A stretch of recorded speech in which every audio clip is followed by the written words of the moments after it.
harus dikeluarin, harus tegas ini. Karena nyawa, kesehatan dan nyawa seseorang itu sangat berarti. Nggak boleh lagi. Saya sebagai Kepala Badan Gizi yang baru ini memastikan itu. Zero toleran terhadap peracunan, zero toleran terhadap tidak pidana korupsi dan hengki-pengki, ngentit-ngentit duit itu nggak boleh lagi. Ya, baik. Assalamualaikum warahmatullahi wabarakatuh. Saya hari ini hadir di Semarang, didampingi Pak Kadis Kota, Kadis Kesehatan, ada dokter jaga nih di Rumah Sakit Panti Wilase di Panti Wiloso Citarum di Semarang ya. Sama Pak, ini manajer jaga ini ya, manajer on duty kan? Ya sama. Jadi ini saya kunjungan ke Semarang merespon dari laporan adanya keracunan dari SMK Negeri 6 Semarang ya. Jadi ada sekitar 700 sekian, kemudian sebagian itu kemudian ada yang mual, ada yang buang air dan seterusnya. Dari sekitar 700-an itu yang dirawat 13, ada yang di rumah sakit, ada yang di Puskesmas. Nah ini alhamdulillah tadi sudah kita tengok kondisinya sudah baik ya. Kemudian intinya adalah begini. Intinya tidak boleh lagi ada keracunan. Ya. Kalau ikuti SOP harusnya tidak boleh ada lagi keracunan. Ya, jadi kapan masak, apa yang dimasak, apa yang boleh dimasak, apa yang tidak boleh dimasak, apa yang boleh dikasihkan ke anak-anak, itu kan sudah ada SOP-nya, harusnya diikuti saja, mestinya tidak ada masalah. Ya. Sejauh ini investigasi yang kami terima adalah ada beberapa bahan, ya ada daun singkong, ada bumbu rendang dan lain-lain. Kita lagi cek, minta dari Dinas Kesehatan untuk dicek labnya. Kita butuh waktu paling tidak ya 7 hari 5 hari kerja begitu untuk sampai dengan hasilnya. Kemudian kita bisa lihat hasil labnya. Tapi sejauh ini investigasi kita sejauh ini adalah dari bahan-bahan itu dan diduga memasaknya jauh lebih awal. Jadi dari mulai jam 9 sudah mulai masak ya. Jadi jam 9 masak itu kemudian diberikan sekitar jam 9 atau jam 10. Jadi ini cukup lama karena yang dikasih makan bukan hanya SMK Negeri 6, tapi juga beberapa sekolah yang lain. Nah, sekolah yang lain itu dikasihkannya lebih pagi. Jadi kondisi makanannya masih fresh, masih baik. Gitu. Karena apa? Karena tadi masaknya kecepatan. Jadi kita akan terus, kita udah siapkan sistemnya. Ini sekarang lagi kita paksa semua dapur, ya. Ini ada di sini ada korcam dan lain-lain. Lagi kita paksa, kita kerja pakai sistem. Jadi kapan nyacahkol, kapan dimasak itu semua kita lock. Dan kita lagi siapkan ini, lagi kita kebut semua. Moga-moga seminggu 2 minggu ini kalau ini beres, kemudian kita harapkan orang tua siswa, guru, dan barangkali dinas kesehatan bisa ngelihat jam berapa dimasak, apa saja yang dimasak, bumbu apa yang dimasukkan tuh harus kemudian tersistem, kita termonitor semua. Yang bisa dimonitor oleh semua orang. Kira-kira itu sih. Apakah ada sanksi nanti Pak yang akan diberikan? Ini disuspend, jadi dapurnya disuspend, nunggu investigasi. Ya, jadi kemudian SPPG-nya juga kita beri surat peringatan. Jadi di suspend ini kan ada mitra, ada yayasan, ada SPPG, ada yang di situ kita beri sanksi termasuk korcam dan ke atas ini kami beri peringatan ya. Jadi ini bagian dari pengelolaan organisasi, punishment dan juga reward. Jadi yang bagus. Kenapa? Karena dengan kita disiplin, kita kemudian memberikan sanksi yang sedikit tadi itu bukan hanya untuk memperbaiki yang sedikit yang salah itu menjadi baik, tapi bagaimana yang sudah baik ini juga terjaga. Kan intinya kan bukan hanya ngasih sanksi yang salah, tapi juga mempertahankan yang sudah baik ini untuk terus tetap baik. Kira-kira itu? Himbauan Pak untuk SPPG mungkin supaya kejadian seperti ini tidak terulang lagi. Ya, supaya tidak terulang lagi harus ikuti SOP. Kemudian SOP diikuti, sistem diikuti, terus kemudian komandannya kepala dapur SPPG. Saya paham Anda punya chef, Anda punya pengawas gizi, Anda punya orang-orang yang kerja di situ. Barangkali mungkin ada 1-2 yang ada yang ngeyelan lah, ada yang apa. Ya harus ada leadership di situ. Ya. Kalau misalnya ada di antara pegawai di dapur itu yang barangkali mungkin susah dikasih tahu untuk cuci tangan lah, atau memakai SOP harus pakai sarung tangan, pakai masker enggak. Ya harus dikeluarin, harus tegas ini. Karena nyawa, kesehatan dan nyawa seseorang itu sangat berarti, nggak boleh lagi. Saya sebagai Kepala Badan Gizi yang baru ini memastikan itu. Zero toleran terhadap peracunan, zero toleran terhadap tidak pidana korupsi dan hengki-pengki, ngentit-ngentit duit itu nggak boleh lagi. Ya, kita tegas di situ. Saya kira gitu Pak Kadis. Aku thank you, makasih Pak. Sisanya besok lah. Besok. Siap. Dok, Aku makasih ya, aku titip lari-lari ini ya. Makasih ya, dari pusat ya.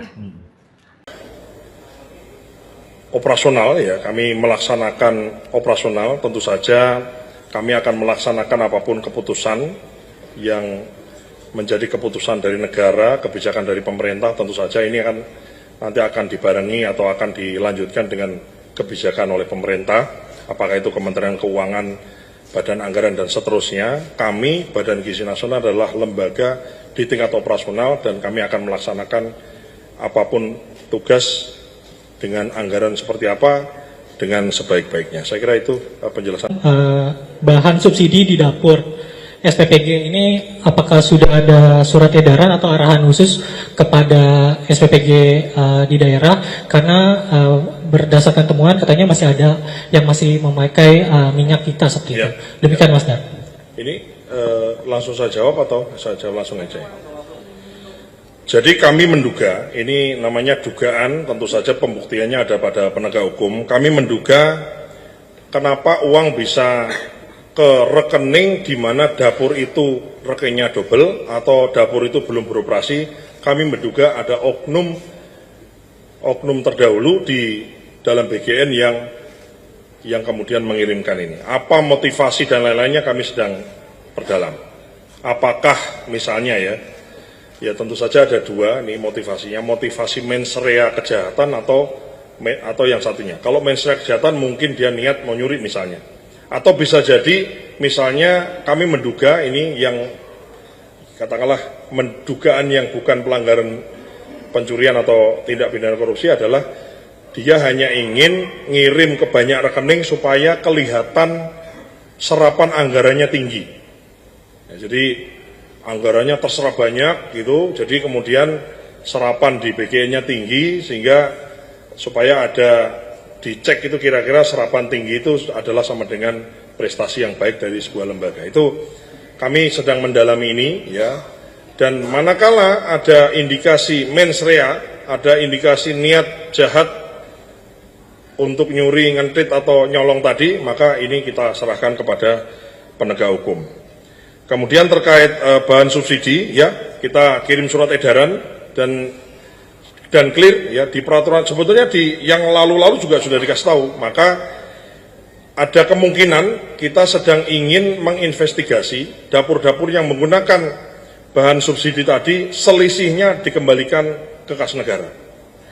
Ya, jadi misalnya dia tadinya harusnya beli minyak goreng biasa, tapi dia beli minyak goreng kita, kan harganya selisih. Nah, selisih dikali berapa dia pakai, itu ada kemungkinan sesuai dengan hasil investigasi kita, nanti kita minta untuk kembalikan ke kas negara. Ya, silakan di belakang. Nanti baru Mbak, atau Mbaknya dulu deh boleh. Ya. Mas Dar? Ya. Oke. Max dari Simpo TV, Mas Dar, ada dua pertanyaan. Selamat sore, pimpinan BGN sekalian. Mungkin pertama terkait dengan tadi 414 SPPG yang telah disisir dengan hasil 311 miliar something yang sudah berhasil dikembalikan ke kas negara. Ya. Kalau boleh tahu Mas, adakah data mengenai penyisiran ini di wilayah mana saja yang mungkin terbanyak mungkin, ataupun yang di luar Pulau Jawa yang hasil penyisiran ini? Ini pertama. Kemudian juga yang kedua soal mungkin kebetulan karena pimpinan BGN ada di momen ini, mungkin boleh minta tanggapannya Mas Dar terkait dengan putusan MK begitu, terkait pemisahan anggaran pendidikan dan juga MBG begitu dipisah paling lama 2 tahun sejak putusan dihasilkan. Ya. Tentu saja ada wilayah di mana, tapi mungkin tidak bisa kami share karena ini kan asas praduga tak bersalah, jadi harus tetap diperiksa dulu. Tapi yang jelas ini adalah uang rakyat, uang negara, dan kita kembalikan ke kas negara. Sambil kemudian kita dalami itu tadi apakah ada mens rea-nya, ada niat jahatnya atau tidak dan seterusnya ya. Jadi kami tidak bisa memberikan, barangkali nanti kalau siapa dapur yang mana itu nanti penegak hukum manakala ada ditemukan indikasi itu ditemukan terbukti, nah itu baru nanti penegak hukum yang akan menyampaikan. Nah, kalau dari kami ini asas praduga tak bersalah, intinya kami memberikan informasi seluas-luasnya. Terkait keputusan MK, ya, kami adalah lembaga pemerintah operasional, ya, kami melaksanakan operasional, tentu saja kami akan melaksanakan apapun keputusan yang menjadi keputusan dari negara, kebijakan dari pemerintah, tentu saja ini nanti akan dibarengi atau akan dilanjutkan dengan kebijakan oleh pemerintah, apakah itu Kementerian Keuangan, Badan Anggaran, dan seterusnya. Kami, Badan Gizi Nasional, adalah lembaga di tingkat operasional dan kami akan melaksanakan apapun tugas dengan anggaran seperti apa dengan sebaik-baiknya. Saya kira itu penjelasan terkait MK. Silakan, Pak. Amar putusan mengadili: 1. Mengabulkan permohonan para pemohon untuk sebagian.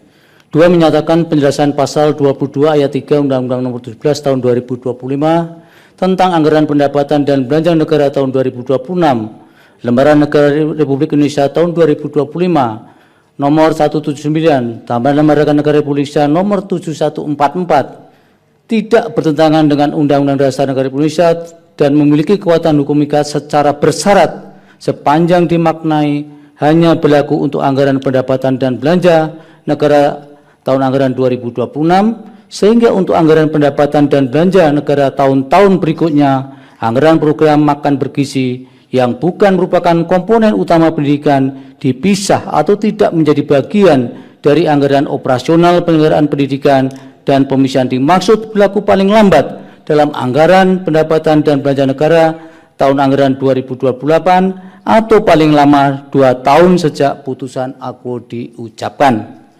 3. Memerintahkan pemuatan putusan ini dalam Berita Negara Republik Indonesia sebagaimana mestinya. 4. Menolak permohonan para pemohon untuk selain dan selebihnya. Demikian diputus dalam rapat permusyawaratan hakim oleh 9 hakim konstitusi. Nama-nama hakim dianggap diucapkan pada hari Senin tanggal 20 bulan Juli tahun 2026 yang diucapkan dalam sidang pleno Mahkamah Konstitusi terbuka untuk umum pada hari Kamis tanggal 30 bulan Juli tahun 2026 selesai diucapkan pukul 14:48 waktu Indonesia Barat oleh 9 hakim konstitusi tersebut di atas dengan dibantu oleh Eri Satria Pamukas, Francisca, dan Ramadiani Putri Nilasari sebagai panitera pengganti, serta dihadiri oleh para pemohon dan atau kuasanya, Dewan Perwakilan Rakyat atau yang mewakili, dan Presiden atau yang mewakili, serta pihak terkait Yayasan Edukasi Riset Cendikia dan atau kuasanya, pihak terkait Sujimin dan kawan-kawan dan atau kuasanya, dan pihak terkait Hesti Amirwulan dan kawan-kawan dan atau kuasanya. Dilanjut pengucapan nomor 52. Putusan nomor 52 garis miring PUU garis datar 24 garis miring 2026 demi keadilan berdasarkan ketuhanan yang Maha Esa, Mahkamah Konstitusi Republik Indonesia yang mengadili permohonan pengujian undang-undang pada tingkat pertama dan terakhir menjatuhkan putusan dalam permohonan pengujian Undang-Undang Nomor 20 Tahun 2003 tentang Sistem Pendidikan Nasional dan Undang-Undang Nomor 17 Tahun 2025 tentang anggaran pendapatan dan belanja negara tahun anggaran 2026 terhadap Undang-Undang Dasar Negara Republik Indonesia tahun 1945 yang diajukan oleh Rega Felix, selanjutnya disebut sebagai pemohon. Membaca permohonan pemohon dan seterusnya dianggap diucapkan, duduk perkara dan seterusnya dianggap diucapkan, pertimbangan hukum, kewenangan mahkamah berwenang mengadili permohonan akuo, kedudukan hukum pemohon memiliki kedudukan hukum untuk mengajukan permohonan akuo. Dalam provisi, menimbang bahwa berkenaan dengan permohonan akuo, pemohon mengajukan permohonan provisi berupa penggunaan hak ingkar bagi Hakim Konstitusi Adis Kadir dan seterusnya dianggap diucapkan. Berkenaan dengan permohonan provisi dimaksud rapat pengurusan hakim pada tanggal 20 Juli 2026 memutuskan untuk menyatakan permohonan hak ingkar yang diajukan pemohon tidak beralasan menurut hukum karena tidak terdapat konflik kepentingan maupun relevansi antara Hakim Konstitusi Adis Kadir dengan substansi permohonan pemohon. Meskipun Hakim Konstitusi Adis Kadir menjadi bagian dari pembentukan Undang-Undang Nomor 17 Tahun 2025 dalam jabatan sebelumnya.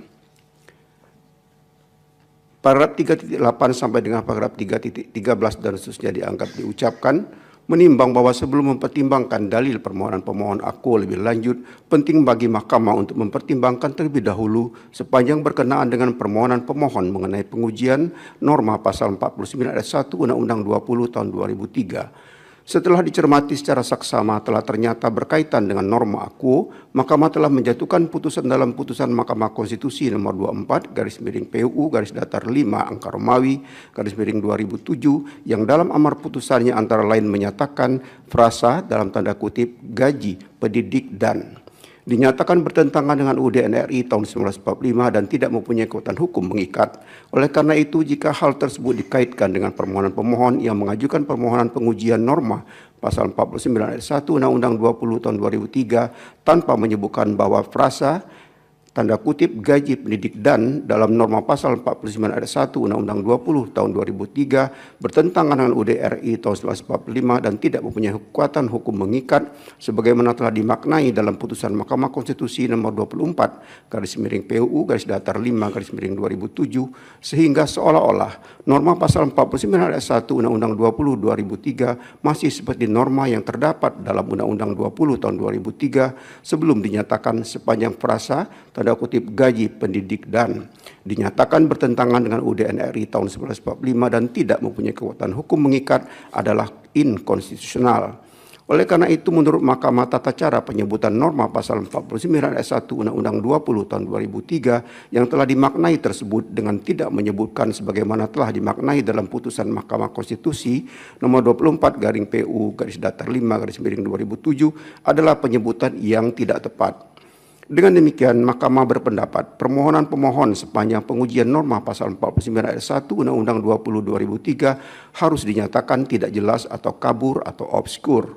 Oleh karenanya, Mahkamah tidak mempertimbangkan lebih lanjut permohonan pemohon berkaitan dengan pengujian norma pasal 49 ayat 1 Undang-Undang 20 tahun 2003. Sementara itu berkenaan dengan permohonan pengujian penjelasan pasal 49 ayat 1 Undang-Undang 20 tahun 2003 telah ternyata pula Mahkamah melalui putusan Mahkamah Konstitusi nomor 011 garing PUU garis datar 3 angka Romawi garing 2005 dengan amar putusan yang pada pokoknya menyatakan mengabulkan permohonan para pemohon untuk sebagian dengan menyatakan penjelasan pasal 49 ayat 1 Undang-Undang 20 tahun 2003 adalah bertentangan dengan UUD NRI tahun 1945 dan tidak mempunyai kekuatan hukum mengikat. Oleh karena itu terhadap penjelasan pasal 49 ayat 1 Undang-Undang 20 tahun 2003 tidak dapat lagi dijadikan objek pengujian sehingga permohonan pemohon sepanjang pengujian penjelasan pasal 49 ayat 1 Undang-Undang 20 tahun 2003 harus dinyatakan kehilangan objek dan oleh karena permohonan pemohon sepanjang berkenaan dengan penjelasan pasal 49 ayat 1 Undang-Undang 20 2003 tidak dipertimbangkan lebih lanjut. Lebih lanjut berkenaan dengan pengujian penjelasan pasal 22 ayat 3 Undang-Undang 17 tahun 2025. Oleh karena melalui putusan Mahkamah Konstitusi nomor 40 garing PUU garis datar 24 garing 2026 yang diucapkan sebelumnya telah ternyata penjelasan pasal 22 ayat 3 Undang-Undang 17 tahun 2025 dinyatakan tidak bertentangan dengan UUD NRI tahun 1945 dan memiliki kekuatan hukum mengikat secara bersyarat sepanjang dimaknai dan seterusnya dianggap diucapkan. Oleh karena itu berkenaan dengan pengujian penjelasan pasal 22 ayat 3 Undang-Undang 17 tahun 2025 harus pula dinyatakan telah kehilangan objek dan oleh karenanya Mahkamah tidak mempertimbangkan lebih lanjut permohonan pemohon sepanjang berkenaan dengan pengujian penjelasan pasal 22 ayat 3 Undang-Undang 17 2005 dan seterusnya dianggap diucapkan. Bahwa berkenaan dengan dalil pemohon yang mempersoalkan konstitusionalitas norma pasal 22 ayat 3 Undang-Undang 17 tahun 2025 yang memasukkan program makan bergizi ke dalam biaya operasional pendidikan bertentangan dengan amanat konstitusi terhadap penyelenggaraan pendidikan sebagaimana ditentukan dalam pasal 31 ayat 4 dan ayat 5 UUD NRI tahun 1945. Berkenaan dengan dalil pemohon tersebut sebelum mempertimbangkan dalil pemohon aku, Mahkamah perlu mempertimbangkan bahwa Mahkamah melalui pertimbangan hukum putusan Mahkamah Konstitusi nomor 40 garing PUU garis datar 24 garing 2026 dalam paragraf 3.17.2 antara lain menyatakan bahwa sebagai berikut dan sudah dianggap diucapkan.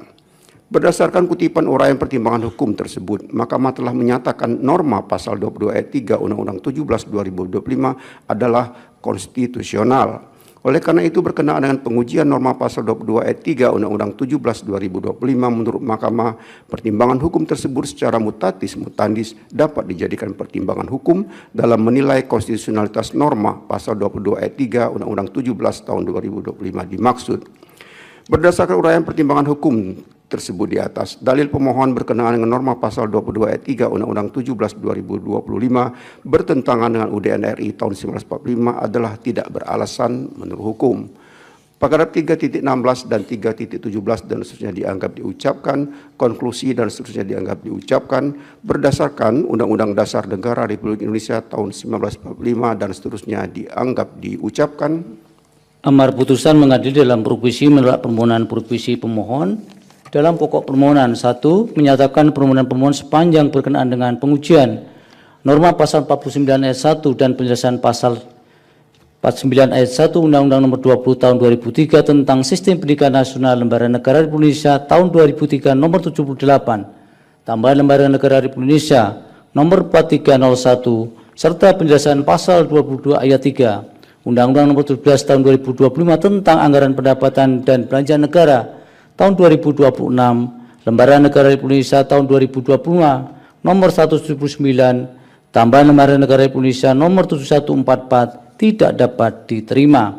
2, menolak permohonan pemohon untuk selain dan selebihnya. Demikian diputus dalam rapat pemusatan hakim dan 9 hakim konstitusi yang yaitu nama-nama hakim dianggap diucapkan pada hari Senin tanggal 20 bulan Juli tahun 2026 yang diucapkan dalam sidang plenum Mahkamah Konstitusi terbuka untuk umum pada hari Kamis tanggal 30 bulan Juli tahun 2026 selesai diucapkan pukul 14:57 waktu Indonesia Barat oleh 9 hakim konstitusi seperti atas dengan dibantu oleh Francisca Ramadhani Putri Nilasari dan Eri Satria Pamungkas sebagai panitera pengganti serta dihadiri oleh pemohon, Dewan Perwakilan Rakyat atau yang mewakili dan Presiden atau yang mewakili serta pihak terkait Hesti Amirulan dan kawan-kawan dan atau kuasanya. Terakhir pengucapan nomor 55. Putusan nomor 55 garis miring PUU garis datar 24 Romawi garis miring 2026 demi keadilan berdasarkan ketuhanan yang Maha Esa, Mahkamah Konstitusi Republik Indonesia yang mengadili permohonan pengujian undang-undang pada tingkat pertama dan terakhir menjatuhkan putusan dalam permohonan pengujian Undang-Undang Nomor 17 Tahun 2025 tentang Anggaran Pendapatan dan Belanja Negara tahun anggaran 2026 terhadap Undang-Undang Dasar Negara Republik Indonesia tahun 1945 yang diajukan oleh Reza Sudrajat pemohon 1 dan Perkumpulan Pendidikan Progresif Indonesia pemohon 2 memberi kuasa kepada M. Fadli Al-Fathan Nazar dan kawan-kawan. Selanjutnya disebut sebagai para pemohon.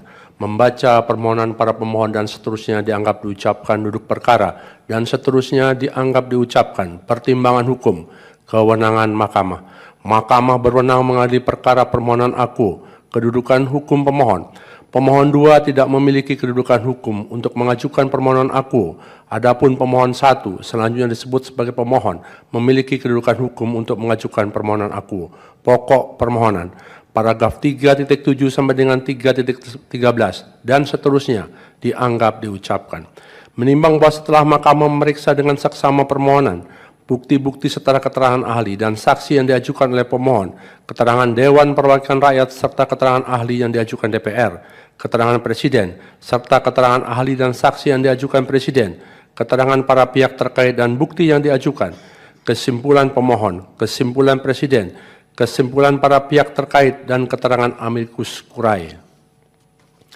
Persoalan konstitusionalitas norma yang harus dijawab oleh mahkamah adalah apakah norma pasal 22 ayat 3 dan penjelasan pasal 22 ayat 3 UU 17 2025 yang memberikan ruang untuk mengakomodir program makan bergizi pada anggaran pendidikan APBN 2026 bertentangan dengan alokasi anggaran penyelenggaraan pendidikan dan seterusnya dianggap diucapkan.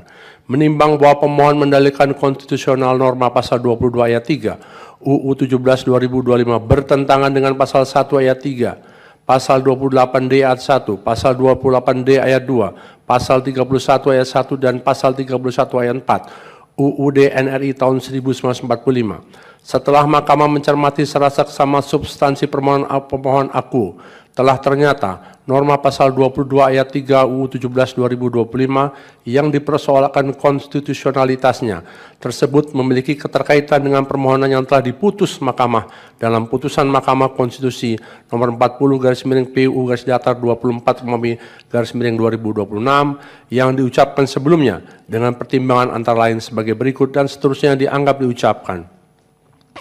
Bahwa setelah mahkamah mencermati secara saksama permohonan aku telah ternyata memiliki esensi yang sama dengan pengujian norma pasal 22 ayat 3 Undang UU 17 2025 dalam permohonan nomor 40 garis miring PU garis datar 24 Romawi garis miring 2026 kaitannya dengan pendanaan operasional penyelenggaraan pendidikan yang digunakan sebagai dasar penganggaran program makan bergizi.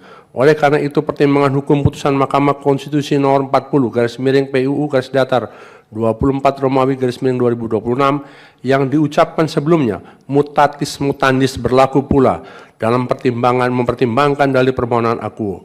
Dengan demikian, dalil permohonan sepanjang berkenaan dengan pengujian norma pasal 22 ayat 3 UU 17 2025 adalah tidak beralasan menurut hukum. Menimbang bahwa selanjutnya permohon juga mempersoalkan konstitusionalitas penjelasan pasal 22 ayat 3 UU 17 2025 karena bertentangan dengan pasal 1 ayat 3, pasal 28D ayat 1, pasal 28D ayat 2, pasal 31 dan pasal 31 ayat 4 UUD NRI tahun 1945 di mana penjelasan pasal 22 ayat 3 UU 17 2025 mengakomodir pembiayaan program makan bergizi pada lembaga yang berkaitan dengan penyelenggaraan pendidikan baik umum maupun keagamaan. Sebagai bagian dari pendanaan operasional penyelenggaraan pendidikan setelah Mahkamah mencermati secara seksama substansi permohonan akuo, telah ternyata penjelasan pasal 22 ayat 3 UU 17 2025 yang dipersoalkan konstitusionalitasnya tersebut memiliki keterkaitan dengan permohonan yang telah diputus oleh Mahkamah Konstitusi nomor 40 garis miring PUU garis datar 24 Romawi garis miring 2026 dengan amar antara lain sebagai berikut dan seterusnya dianggap diucapkan. Berdasarkan kutipan amar putusan tersebut di atas, penjelasan pasal 22 ayat 3 UU 17 2025 telah dinyatakan tidak bertentangan dengan UUD NRI tahun 1945 dan memiliki kekuatan hukum mengikat secara bersyarat sepanjang dikemanai sebagaimana amar putusan Mahkamah Konstitusi nomor 40 garis miring PU garis datar 24 Romawi garis miring 2026 tersebut di atas. Oleh karena terhadap penjelasan pasal 22 ayat 3 UU 17 2025 yang dimohonkan pengujian oleh pemohon akuo telah dilakukan pemaknaan oleh Mahkamah sebagaimana tersebut di atas, maka penjelasan dimohonkan pengujian dengan sendirinya keberadaannya telah tidak lagi sebagaimana substansi penjelasan pasal 22 ayat 3 UU 17 2025 yang dimohonkan pengujian. Dengan demikian menurut Mahkamah, permohonan pemohon telah kehilangan objek dan oleh karenanya permohonan pemohon sepanjang berkenaan dengan penjelasan pasal 22 ayat 3 UU 17 2025 tidak dipertimbangkan lebih lanjut. Paragraf 3.17 dan 3.18 dan seterusnya dianggap diucapkan. Konklusi dan seterusnya dianggap diucapkan berdasarkan Undang-Undang Dasar Negara Republik Indonesia tahun 1945. Amar putusan mengadili 1 menyatakan permohonan pemohon 2 tidak dapat diterima. 2 menyatakan permohonan pemohon 1 sepanjang pengujian penjelasan pasal 22 ayat 3 Undang-Undang nomor 17 tahun 2025 tentang anggaran pendapatan dan belanja negara tahun anggaran 2026 Lembaran Negara Indonesia tahun 2025 nomor 179 tambahan Lembaran Negara Indonesia nomor 7144 tidak dapat diterima. 3 menolak permohonan pemohon 1 untuk selain dan selebihnya. Demikian diputus dalam rapat permusyawaratan hakim oleh 9 hakim konstitusi, yaitu nama-nama hakim dianggap diucapkan pada hari Senin tanggal 20 bulan Juli tahun 2026 yang diucapkan dalam sidang pleno Mahkamah Konstitusi terbuka untuk umum pada hari Kamis tanggal 30 bulan Juli tahun 2026 selesai diucapkan pukul 15:04 waktu Indonesia Barat oleh 9 hakim konstitusi tersebut di atas dengan dibantu oleh Ramadhani Putri Nilasari, Eri Satria Pamungkas, dan Francisca. Kesemuanya sebagai panitia pengganti serta dihadiri oleh para pemohon dan atau kuasanya, Dewan Perwakilan Rakyat atau yang mewakili, Presiden atau yang mewakili dan pihak terkait, Sujimin dan kawan-kawan, dan atau kuasanya serta pihak terkait Esti, Amir Wulan dan kawan-kawan dan atau kuasanya. Demikian para pihak pemohon, kemudian DPR, pemerintah atau Presiden dan para pihak terkait. Pengucapan ketetapan dan putusan sebanyak 20 permohonan sudah dilaksanakan. Sebagaimana disampaikan di depan bahwa untuk salinan putusan akan segera dikirim Mahkamah pada email masing-masing para pihak setelah pengucapan putusan ini selesai atau persidangan ini ditutup atau selambat-lambatnya 3 hari kerja setelah persidangan ini selesai. Terima kasih untuk sidang hari ini. Sidang selesai dan ditutup. Subscribe, share, like, and comment. Subscribe, share, like, and comment. Subscribe, share, like, and comment. Subscribe, share, like, and comment. Subscribe, share, like, and comment. Subscribe, share, like, and comment. Subscribe, share, like, and comment. Subscribe, share, like, and comment. Subscribe, share, like, and comment. Subscribe, share, like, and comment.